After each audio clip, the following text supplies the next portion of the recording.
Come in. Welcome. I'm E.G. Marshall.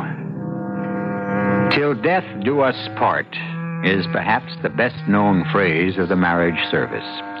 Today's brides and grooms say them and all the time believe them, despite so many marriages ending in the divorce courts. There are, however, many marriages that are indeed lasting unions, and some very few that should have the words, till death do us part, changed to a promise to love to the grave and beyond, to the end of time.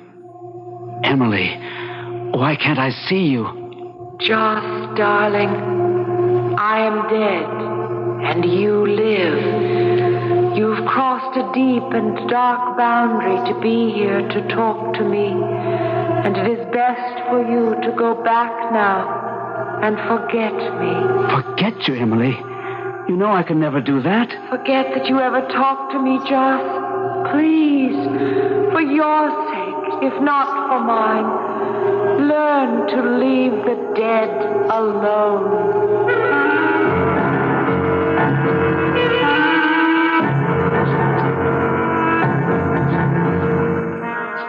Our mystery drama, Home is Where the Ghost Is, was written especially for the Mystery Theater by Murray Burnett and stars Gordon Gould. It is sponsored in part by Luden's Medicated Cough Drops and Buick Motor Division. I'll be back shortly with Act One.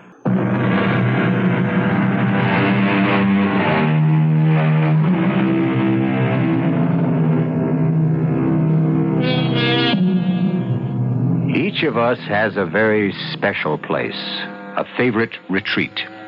It may be a particular restaurant, or a very special vacation spot, or, in our younger days, perhaps a cave or a treehouse. Ghosts are no exceptions to this rule, and for centuries they have favored castles, old creaky houses, and desolate wind-swept moors. For the most part, the spirit world has avoided college towns, perhaps because they were wary of the boisterous spirits displayed by the student bodies. So it came as a shocking surprise when Neil Fox, the proctor of Calhoun University, was called upon to deal with a ghost. I don't believe in ghosts. What happened at Calhoun during the International Conference of Scientific Observers happened. I admit that, but I wasn't dealing with ghosts. I was dealing with Professor Ramsay Jocelyn, a man whose scientific credentials were, and are, impeccable. And I will leave it to you to decide about the ghosts. It started when an excited and distraught Ramsay phoned me late one afternoon. He sounded so upset that I dropped everything to get over to his house.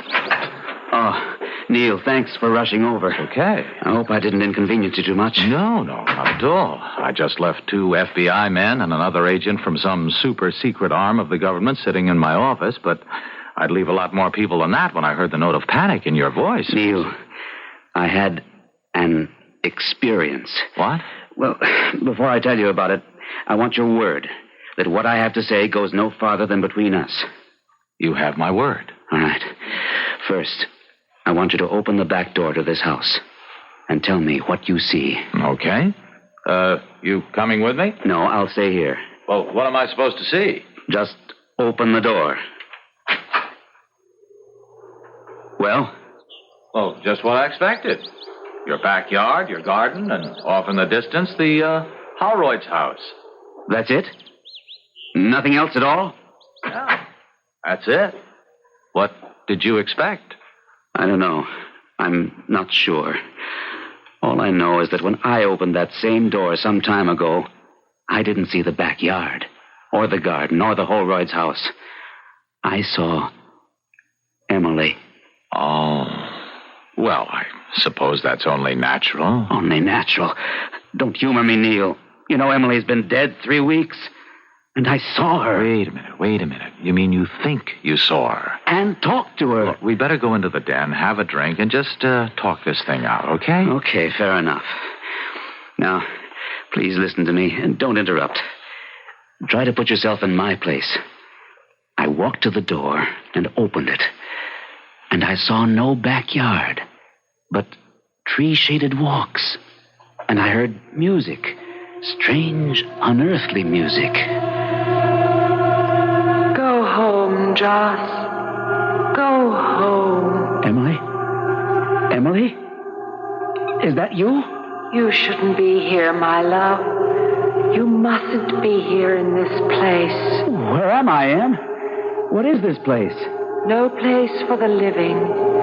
Return to life. Why can't I see you? Joss, you must stop thinking about me. You must. Why don't you ask me to stop breathing? Oh, my love, I'm not asking you to forget me. I wouldn't ever want you to do that.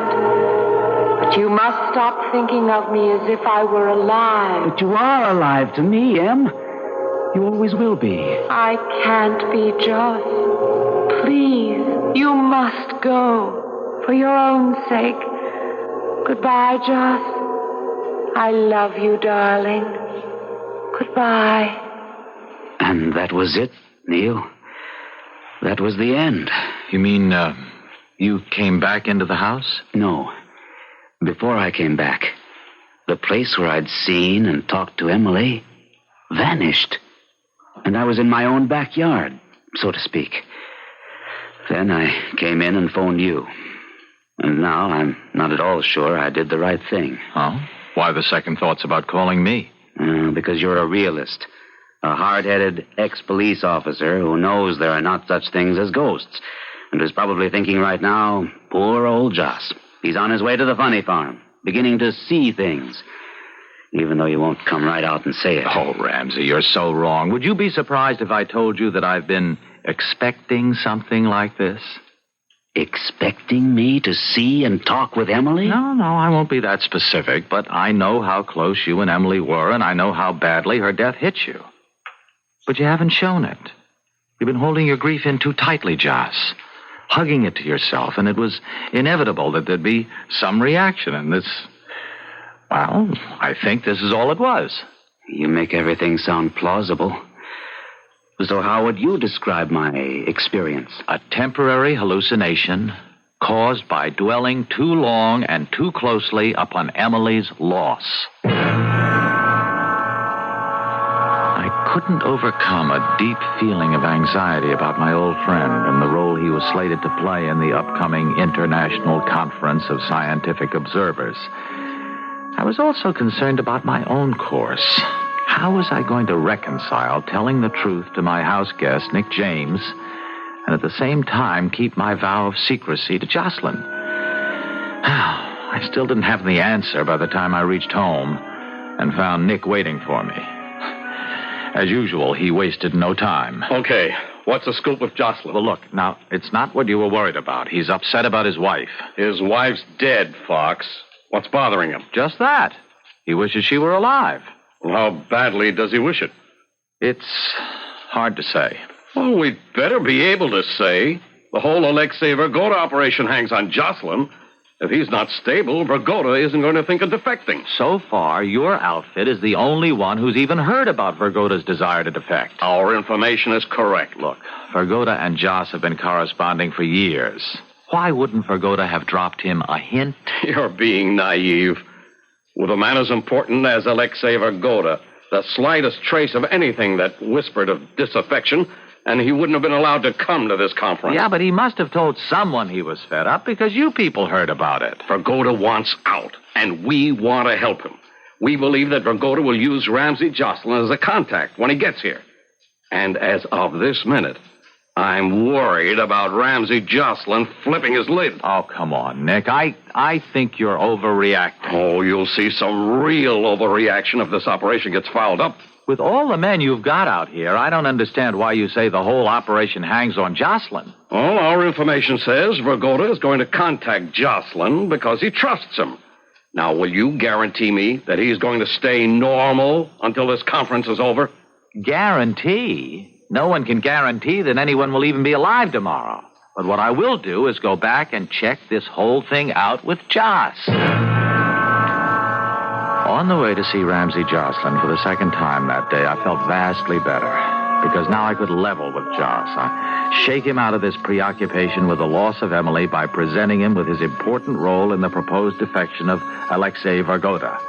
I didn't find out until Joss told me later that at the very time I was on my way to see him, Joss was having another experience. Emily? Emily? I came back? You shouldn't have, Joss. You shouldn't have. Why not? What's the harm in my talking with you? I miss you so. I know how difficult it is for you, Joss, and it saddens me. But, Joss, as long as you're here... Yes? Do you remember Alexei? Of course. He's coming here to Calhoun, along with a number of other scientific types. And we're going to have a big powwow. I know. You know? Em, tell me, what's it like where you are? I'd like to answer all of your questions, but there are rules, and it's not allowed. Why are we talking about Alexei? Because he will be important to you. Alexei? Yes. You never really knew Alexei, you know. Well, I met Alexei when you did. We both saw him frequently. We've been friends for years. We still correspond. I know, Joss. Then what are you trying to tell me? Dear Joss, do you remember after our second date? Do you remember what I told you? Of course. You told me that it was part of my charm that I always believed everything anyone told me. And you also said it wasn't very bright of me. That's right, Joss. And you haven't changed. Think about it. This has something to do with Alexei, right? I'd rather say it has something to do with you. Am I really talking to you, Em? Or is this just a trick of my imagination? Is it my longing for you that makes me believe we're having a conversation? Or am I really, honestly talking to you? Oh, you're worrying about the wrong things, Joss. I told you to worry about Alexei. But you haven't told me why. You must stop asking questions because answers are forbidden. By whom? Go back to your house, to your world, and take care when you meet Alexei.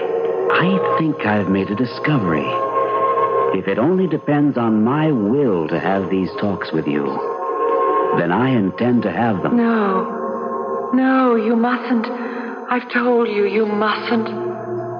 Trust me, Joss, and forget me. Then you must give me a reason. Very few mortals can come as far as you have. And having reached this point, you should be able to understand when I tell you that you are permitted only a certain number of visits.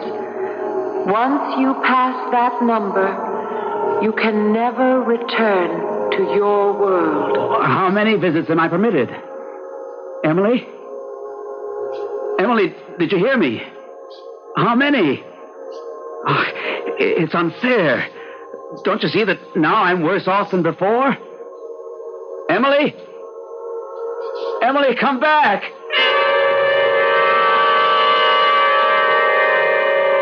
For centuries, gamblers have known that the ultimate gamble was life or death.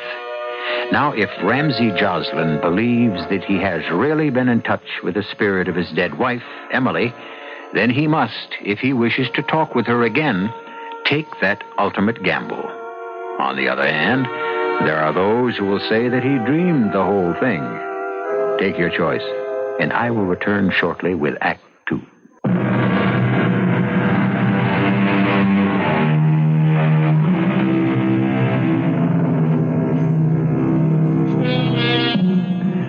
Civilization has been of two minds about people who hear voices. In some ancient cultures, they were enshrined as saints or honored as soothsayers, while in more modern times, some, like Joan of Arc, have been burned at the stake, and others sent to institutions. But the problem becomes complicated when a man who believes he heard the voice of his recently dead wife is not only a scientist and college professor, but also the key figure in the hoped-for defection of a top scientist. Ramsey, old friend, my game has improved much since we recently opened a bowling alley in my country. I can see that. And a wonderful thing about bowling alleys is that the most sophisticated of listening devices are useless here. I take it, then, you have something to tell me that you don't want overheard. Have you not been informed? If you're talking about the possibility of your staying in this country after the conference is over, I have heard about it. What did you hear? And from whom? From the proctor, Neil Fox, a friend of mine.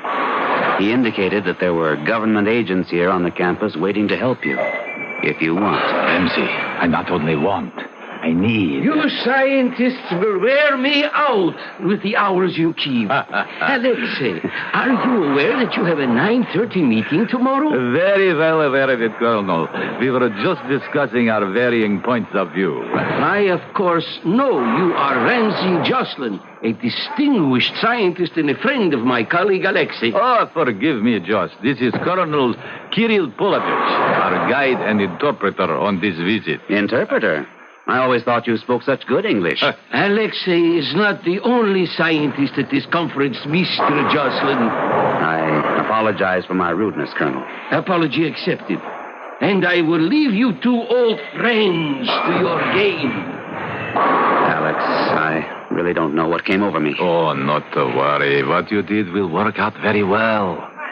Now, before we do anything else, may I offer my condolences? Of course. I should have sent something, but I was so shocked. How did it happen? Suddenly. Heart? Cerebral hemorrhage. I didn't...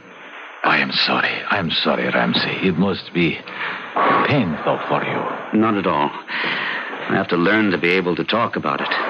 Maybe if I do, it will act as an anesthetic. Dull the pain. Yeah. And now I come with my small problem. Perhaps you it must would be... let me help. It will give me something to think about. And also, I want to help. If you made this decision, something spectacular must have occurred to make you change your mind. I remember how fiercely we used to argue about the course of history. Oh, yes. There will be time to explain all that. But now, Ramsey, you must help me. I was told to wait for your approach. And? We'll meet here 2 nights from now. And I will have a definite schedule for you to follow to safety.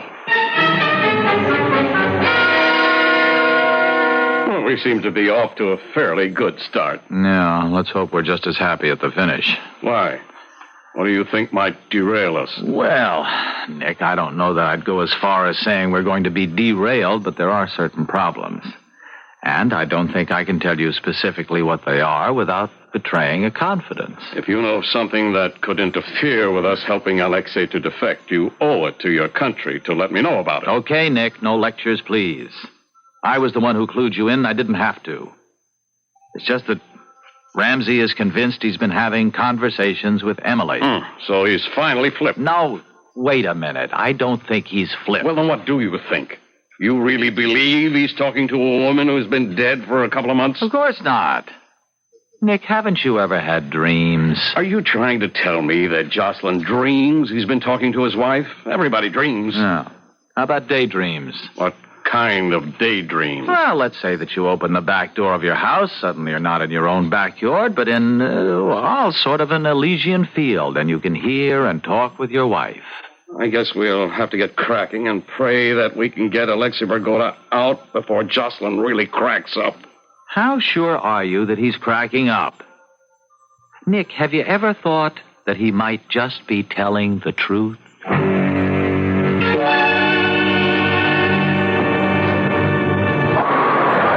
I have good news for you. I've spoken to my people, and everything's been arranged. You will never know how grateful I am to you. I promise you, Ramsey, that someday I will repay. Oh, forget it, Alexei. You know I'm happy to do it. When, where, and how? It will be at the Roundabout Inn luncheon when we make our visit to Eden Farm. Aha. That is the day after tomorrow, is it not? It is. And how? I hope one thing, that it is not complicated. No, it's the soul of simplicity. No one knows the exact minute that we'll be sitting down to lunch, because the tour at the farm will take some time. What is this farm? Oh, Eden Farms produces only natural products grown organically. It's really a fascinating and instructive project. I see, but you will forgive me if I am more interested in the arrangements. Of course. As I said, it doesn't matter what time we sit down to lunch. You will excuse yourself after the first course has been served and ask for the men's room. You are allowed to go there, unaccompanied, I hope. Well, usually, but there should be a contingency plan, you know. There is. I'll explain in a minute. Because I've been to the farm so many times, I shan't be along on the trip. But I will go to the inn early. The inn's facilities are somewhat rustic. I shall be in the men's room, waiting for you. You will enter and escape through the window. It is large enough for a man to go through easily. And once I am out... The gravel driveway runs right under the window. There'll be a car, and you'll be safe. And free, provided that you have a contingency in case I am accompanied when I leave the table. If that happens, whoever it is will be stopped momentarily by the maitre d', who will have some inconsequential question to ask.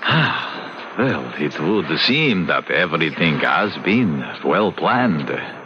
You don't sound very happy about it. Oh, I am. But you, of all people, Joss, should understand that to me, I am giving up a country, a way of life, and perhaps more importantly, a philosophy by which I have lived ever since I can remember. If you're having second thoughts, the people who've been briefing me will be very upset. No second thoughts. But I am sure you'll understand that it's only natural for me to be apprehensive. Ramsey, I face an unknown future. And at this time of my life, that is something to think about.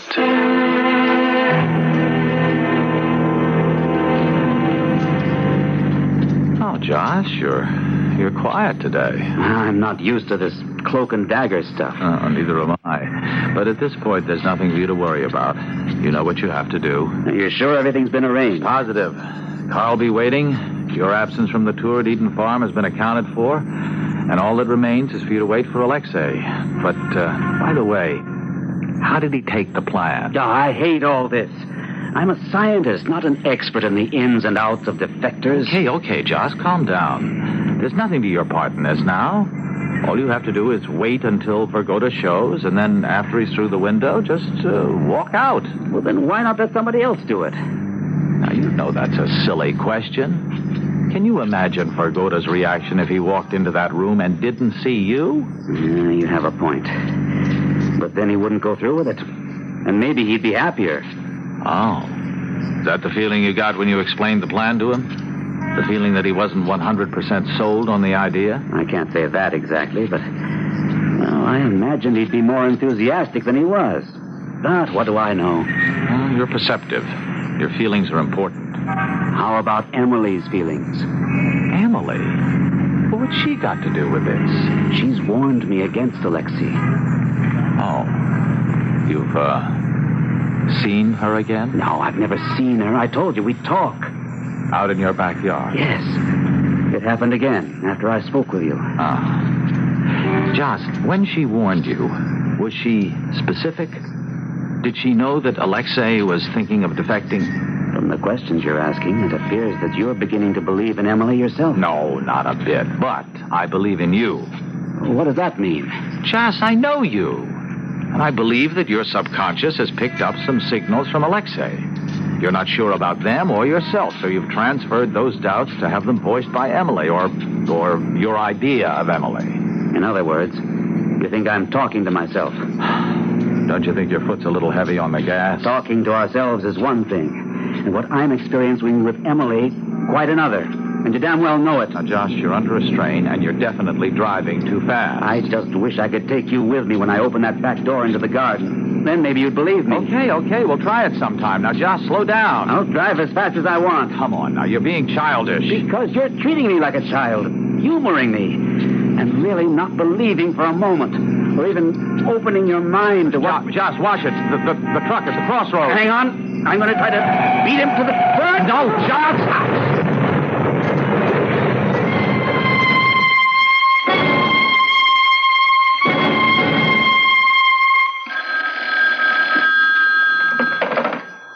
Yes, hello. Neil, I called your house first, but they told me you were still in the hospital. I thought you were supposed to get out today. Oh, I was, and I am. Just waiting for one last x-ray. Well, what time do you think you'll be out? Sometime this afternoon. Anything up? Have you, heard from our friend? Only the usual courtesy call, hoping I wasn't seriously hurt in the crash. He wasn't alone when he called. That was to be expected. I was hoping you were out, because I wanted to remind you about our promise. What promise? The last thing we were talking about before the accident. Remember? I asked you to accompany me when I walked in my garden. Oh, yes. Have you walked since the accident? No, but I'm most anxious for us both to go. Okay, Ramsey, right. I'll come directly to your house from here, even before I go home.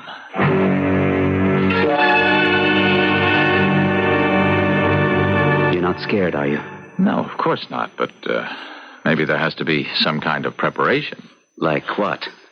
Well, like me thinking about Emily, concentrating on her, and you doing the same. I don't see why. I never thought about her before. I mean, made an effort. I just opened the door, and there she was. All right. Go ahead. Open it. I just thought of something. What? Just suppose that when I open this door, you see the backyard as it was, always, and I see what I've seen before. Then we at least will have some kind of an answer, won't we? I suppose so. Well, here goes. Well? Nothing. It's just my backyard. That's right, Joss. That's all it is. Why don't we take a walk? Okay. I've got time for just about a 5-minute stroll, Joss, and then I think it'll be back to the drawing board because we still have a commitment to Vergoda. We walked for the full 5 minutes through the entire garden, but nothing changed, and Jocelyn never claimed that he had heard Emily's voice. Joss and I went back into the house, and I returned home after telling Joss that Nick James was going to come up with another plan for Vergoda's defection. I didn't know till Joss told me the next day that he'd gone back to the garden alone.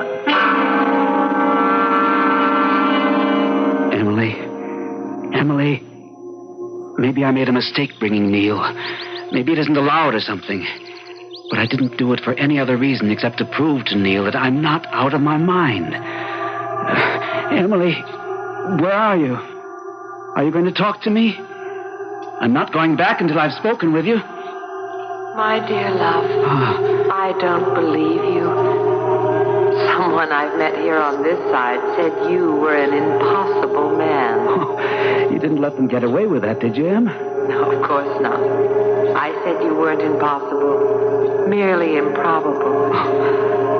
But that isn't what you wanted to hear, is it? You know it isn't. I knew about the accident. And you tried to warn me when you told me to look out for Alexei. Not exactly. But you did warn me about Alexei, didn't you? Yes. And you must have known what was going to happen. Oh, you must stop this, Joss. You must. It's terribly dangerous for you. More dangerous than Alexei? Oh, yes. Much, much more. I must go.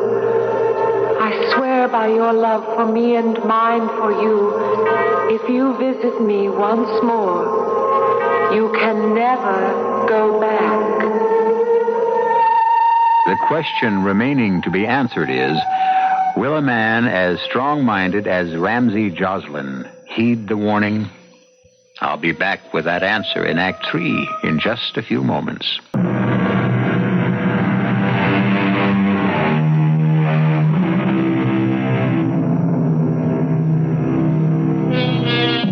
Iron Curtain countries have long been interested in esoteric sciences.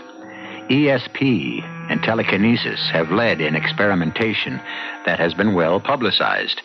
But one may well wonder whether they haven't also looked into the occult If this were true, as well it might be, then a dissenting scientist who wished to defect wouldn't be too upset to find his contact in the United States engaged in conversation with his dead wife. This opinion, however, isn't shared by the American government agent masterminding the arrangements for the defector. Foul-ups. That's what you can expect every time you deal with amateurs. Oh, look, Nick, I don't see how you can blame an automobile accident on the fact that Ramsey Jocelyn is an amateur in espionage. He was driving, wasn't he, Fox? And according to you, he was upset about his wife, and he wasn't paying attention to what he should have been thinking about. One thing only: to get to the inn and get Vergoda out of there. Look, the conference ends Friday at 3 p.m. All of the scientists and visitors will be off the campus. We just have to come up with something that's workable between now and 3 p.m. Friday. Well, that gives us just 2 days. 2 days to get a plan. Give it to Jocelyn. Have him contact Vergoda and then carry it off. All right, excuse me for asking what's undoubtedly a stupid question, but what would be wrong with having Vergoda simply walk up to your office and ask to be taken to a U.S. consul for asylum? Nothing. All you have to do is tell me how he can get up here unescorted. And what reason could Vergoda give to come to your office? He'd have to invent something that his people would buy. Okay. All right, what does that leave us with? What we had from the beginning. His friendship with Ramsey Jocelyn. At the same time that Nick James was outlining the new plan to me, a meeting was taking place at the dormitory that had been assigned to the visitors. I didn't know it at the time, but it was all too clear before the end of this affair. As you well know, Comrade Vergoda, our superiors don't believe in acts of God. Nor automobile accidents either, eh, Colonel? By whatever names we call it, it is failure, and we both know how they regard failure. There need be no failure here with Jocelyn. We are desperately short of time. Who says that Jocelyn is so important that we must have him? What? Didn't the original suggestion for the kidnapping of Jocelyn come from you? Whether or not Jocelyn is important to us has no bearing on their attitude about me. You agree that I am still a number one priority on their books? Yes, I agree. So, they must renew their efforts to set up another rendezvous. And time also pressures them. I am going to explain to my old friend Jocelyn that I have decided it isn't in the cards for me to be able to defect successfully. Very clever. Then you expect him to argue with you and try to change your mind? Most certainly. And during that urgent arguing, we will again become very close. And we will talk much more openly about everything, including his experiments. I cannot see any major objections to this proposal. What is our agenda for today? Well, let me see. 2 meetings. The afternoon conference on weather control data is at Goodwin Hall. As I remember, there is a cafeteria at Goodwin. Why don't we lunch there and allow ourselves to be, shall we say, discovered? I think you should know, Alexei, that you never fooled me for a moment. What? Who is that? Emily, the girl you hope to marry. You always had an underlying streak of treachery, Alexei, and it made you completely unattractive. Is this some trick? Something... No trick, Alexei. But please, remember, you may fool Joss, but you will never fool me. This is ridiculous.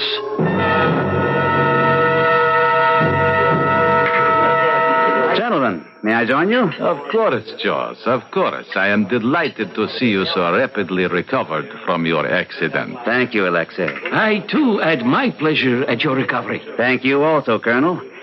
You're attending this afternoon's conference then, Alexei? Oh, I wouldn't miss it. Well, there you are, Colonel Polovich. I'm very glad I found you. Yes, Mr. Fox? My office received a threat just about an hour ago. Ordinarily, I would have had the campus police handle it, but this one was partially written in Russian, and so I thought... Of course, you were right. I would like to see it. It will keep till after you finish your lunch, Colonel. No. I want to look at this immediately. Comrade Vergoda, we will meet later at the conference, in the usual seat. Of course. There aren't any words to apologize for what I did to you, Alexei, so I won't say any more. Joss, you mustn't feel that way. An accident. It was not your fault. It could have happened to anyone. But it didn't. Do you think I could live with the thought that except for me, you would have been free? Well, it may not have worked. A new plan has been formulated. Oh, that is very kind of you, but I do not think that there is enough time. Oh, there's plenty of time. This may be even a better plan than the first. I'm giving you a farewell dinner tomorrow night at my house. Of course, I know that I also have to invite Colonel Polovich. But that is all. Also present will be Neil Fox, the proctor, and a few others, all agents. After dinner is over, you will announce that you are staying. What can the colonel do? Well, I do not know. Oh, come on, Alexei. You know as well as I, there's nothing he can do. You are tempting me. But if your house is watched too closely, Ramsey, it will only serve to alert Polovich. Not with the threat that he's going to read in Neil's office. That will be the ostensible reason for having agents around the house. Perhaps I was remiss in not notifying you that I had a change of mind, but I had no way of knowing that you would be preparing another plan. Look, Alexei, you have every reason to believe that somehow I may foul this up again and you would be the one to suffer. But I ask only one thing of you. Be prepared to make a decision when you come to my house for that farewell dinner. So now, Colonel, we go back to the original design. We take Ramsey Jocelyn back with us. But now we have to take him from under the noses of the men who think you are going to defect to them.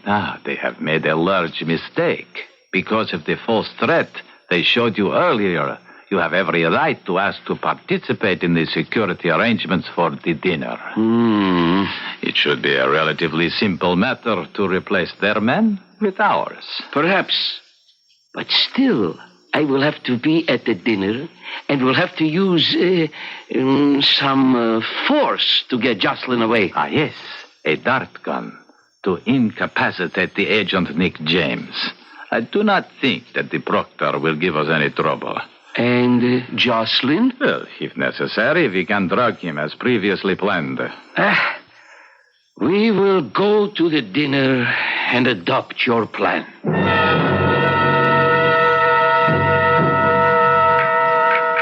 An excellent meal, Mr. Jocelyn. Excellent. I'm happy to hear you say that, Colonel.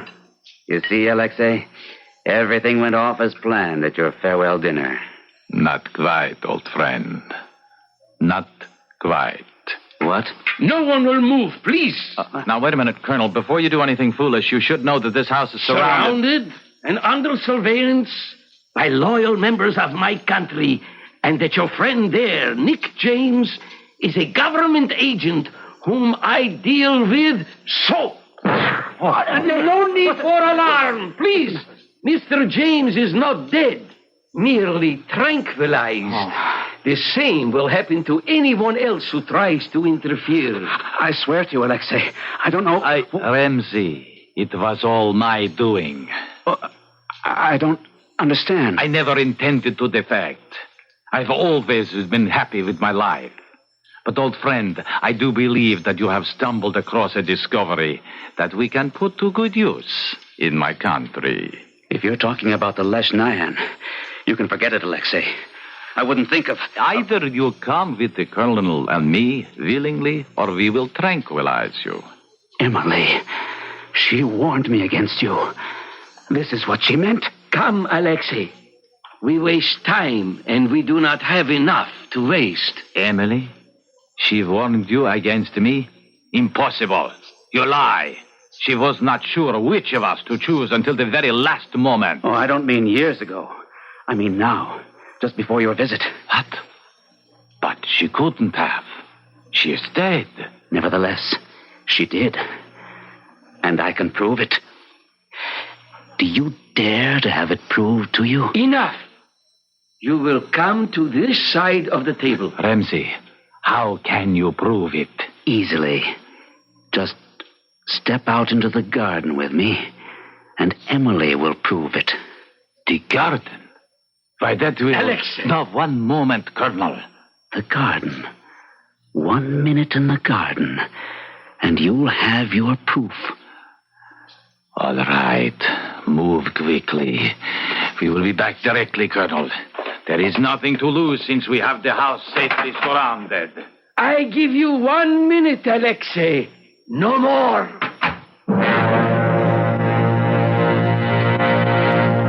The door closed behind them. We waited. 1 minute passed, then 2. And then the Colonel ordered us all into the garden. But they had disappeared. Both Ramsey Jocelyn and Alexei Vergoda. Neither was ever seen again.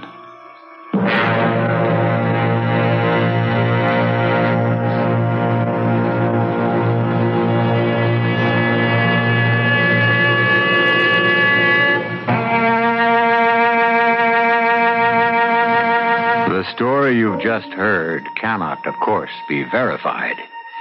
Although we do know there was such a conference. And we also know that one member attending the conference was taken ill and never returned to his homeland. As for Professor Ramsey Jocelyn, the papers say he died in an automobile accident. All we know is that he is dead. I'll be back shortly.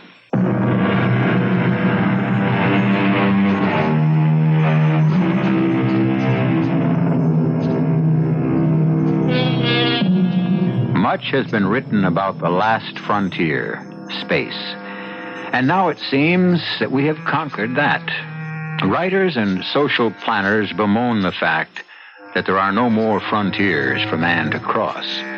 But is that really true? The final mystery, death and life after death, still remains as tantalizing, as frightening, and as full of hope as ever. I, for one, will be exploring it right here with you 7 times a week. Our cast included Gordon Gould, Patricia Elliott, William Redfield, and Gilbert Mack. The entire production was under the direction of Hyman Brown. And now, a preview of our next tale.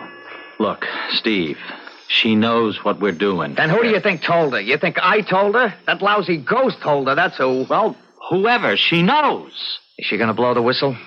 I don't know. I don't believe she would. I do. I'm her husband, Steve. It's happened before. I think we better make plans. You mean pack the stuff back in the van and forget the whole deal? There ain't a thing that ghost can do to us without Julie's help. He admitted it last night. Steve, I got enough trouble without ghosts. What kind of a plan have you got, huh? The ghost is real. You'll have to take my word for it. But without Julie, he can't do a thing to us. Not one darn thing. So what's the plan, Steve? We got a hole somewhere down here in the cellar with one body already in it. Why not make it 2? Radio Mystery Theater was sponsored in part by Buick Motor Division. This is E.G. Marshall inviting you to return to our Mystery Theater for another adventure in the macabre. Until next time, pleasant dreams.